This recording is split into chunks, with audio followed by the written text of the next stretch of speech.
بسم الله الرحمن الرحیم. خوږو بچو مونږه سلسله شروع کړې وه او دا ډېره زیاته اهم ده. نو یو پوینټ پکې مونږ ویلی و چې یاره نیګیټیو مایند سیټ لکه د چا ذهنیت چې نیګیټیو وي نو هغه چې کوم دی نو شکایتونه کوي، لکه د دغه نه شکایت کوي، د سرکار نه شکایت کوي. په خپله ورته پته لري چې سرکار خو مونږ یو. لکه مثال په طور باندې په دې سکول کې دا پرنسپل سرکار دی، هر استاد سرکار دی، دا کلاس 4 سرکار دی، دغه منسټریل سټاف کوي هغه سرکار دی، هغه حکومت دی. صحیح شو؟ نو خبره داسې ده چې دلته د حکومت څه عمل دخل دی، حکومت خو ته پخپله. نو خبره داسې ده چې یاره ما دا ویلي دي چې یاره پالیسیز خو کله ناکله ډېر ښه جوړ شي خو مسلې په عمل کې په راوستو کې. نو زه خبرې مختصر کوم او لکه چې ستاسو په دې ذهن کې دا خبرې کېږي مطلب مې دا دی. ګوره احساس دا دی که نه چې کومې ښې خبرې دي چې هغه د دې سکول په هر یو فرد کې راشي. ګوره دویمه خبره دا ده چې نیګیټیو خلک څه چل کوي هغه ریسپانسبیلټي نه قبلوي، ذمه داري نه قبلوي. لکه مثال په طور باندې فلم د بلیکس کول غواړي، خالي ځای ډکول غواړي او بس هسې وخت پاس کول غواړي. نو لکه خبره داسې ده چې لکه اوس دا اداره ده او په دې کې چې کوم دی نو هر چا ته خپل کار چې کوم دی نو خپل جاب ډسکرپشن دی د هر چا او هر چا ته پکار ده چې خپل کار معلوم وي. لکه دا اسمبلي ده نو په دې اسمبلۍ کې زما دغه دی درخواست دی دغه ته د کلاس ټیچر صاحبانو ته فارم ماسټر صاحبانو ته چې هغه د اوورال سپرویژن کوي. یو خو چې دا کوم پراکټرز دي دا کوم پراکټوریل بورډ دی دا د خیال ساتي په هلکانو د نظر ساتي، خو اوورال دغه کلاس ټیچرز کوي او د کلاس ټیچر سره سره دا نور ټیچرز هم د دې ادارې څه ګڼي ځان. لکه مثال په طور باندې کوم ځای کې چې هم څه کوغوالی راځي او ده ته په نظر راغلی په کار ده چې دی د هغې د ختمولو کوشش کوي. نو لکه دغه خبره ده چې یاره کلاس ټیچر صاحبان چې کوم دي نو هغه به اوورال سپرویژن کوي په اسمبلۍ کې د خپل هلکانو مخې ته دې ودرېږي چې یاره څه مسله راځي نو دوی به هغه ختموي. خبره یو پوینټ پکې دا دی چې ججمنټل ایټیچیوډ د نیګیټیو خلکو ایټیچیوډ چې کوم دی هغه ججمنټ کوي. لکه ججمنټل تاسو جج پیژنئ، ججمنټل پیژنئ، فیصله کوي، فیصله بس فیصله کوي ښه او بد. حالانکې دا نه ده پکار. دا بل سړي ته ایجوکیټډ سړي ته هایلی انټلیکچوال سړي ته دا خبره ډېره بده ښکاري چې ته یو خبره د چا باره کې کوې بس فیصله وکړې چې دا ټیک دی او دا غلط دی. تا سره دا حق نشته چې ته فیصله وکړې. بل دې سړي ته چې کوم دی نو ځان ښه ښکاري او بل سړی ورته وړوکی ښکاري. دی کوشش کوي چې بل سړی وړوکی کړي. که چېرته خبره راځي نو د بل سړي باره کې داسې کیریکټر اسیسینیشن کوي، د هغه د کردار قتل کوي چې هغه پکې وړوکی ښکاره شي او دی پکې غټ ښکاره شي. نو په دې باره کې خو ما تاسو ته یو شعر هم ویلی و چې یاره بڑا زهریلا ہے صاحب، بڑا زهریلا ہے صاحب یہ اہم ہونے کا وہم ہو.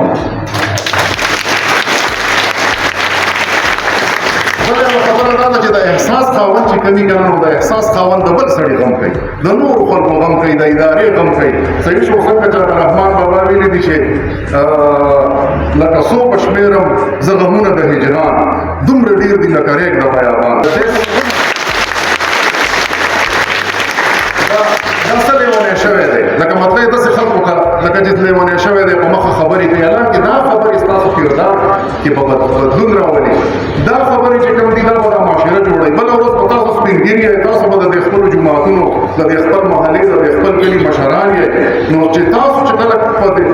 ستاسو په آیډیاز کې او ستاسو په افکارو کې تبدیلي راغلي نو دا به څومره خوند کوي چې دا معاشره به د دې سره چې کوم دی نو راپاسي. بله یوه خبره دا ده چې کله یو کس د خپل دغه د ایجوکیشن درته دوه تعریفونه کوم او بس بیا خبرې خپل ختموم. ګوره د ایجوکیشن یو تعریف ډېر ښکلی تعریف دا دی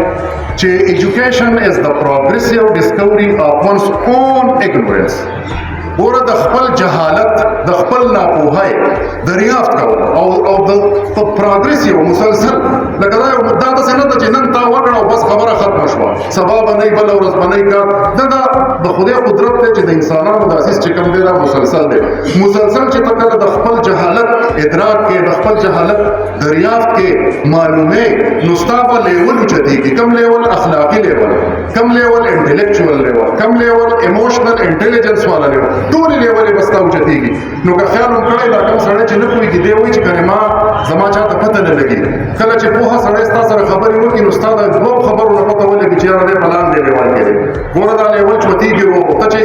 ته چې خپل غلطي معلومه ته چې خپل جهالت معلومه نو هغه جهالت په ختمه هم کړه ما تاسو ته بل ډیفینیشن دا کړو چې خراب عادتونه ختمول او ښه عادتونو ته سپیس ورکول چې د خراب ځایونو د ځای ونیسي نو خبره داسې ده چې موږ به څه کوو موږ به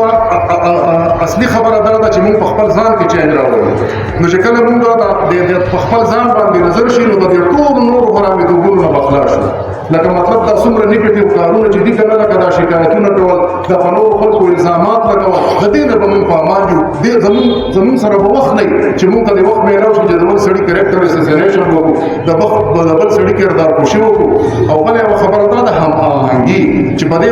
دې سکول کې په دې اداره کې ځکه چې دا پاکستان دی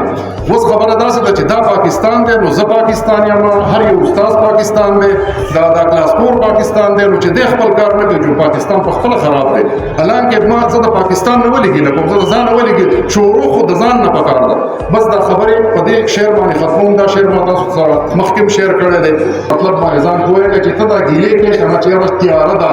او مایوسی ده او خلق داسې ده او خلق هغه څه ده نو د دې نه خبره ده چې شکوى ظلمت شب سے تو کہیں بہتر تھا اپنے حصے کی ہی کوئی شمع جلایا جاتے نو خود جلافہ سے کہتا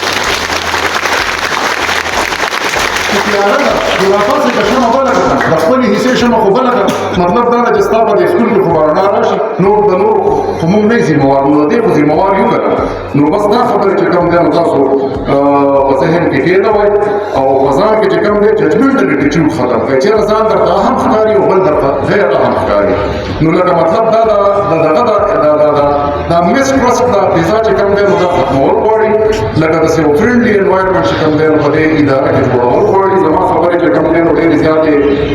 اوږدې شوې خو لکه زه به بیا چې کوم دی نو دا په دې شعر باندې به دا ختم کړم چې سبق پر پڑھ صداقت کا عدالت کا شجاعت کا سبق پر پڑھ صداقت کا عدالت کا شجاعت کا لیا جائے گا تجھ سے کام دنیا کی امامت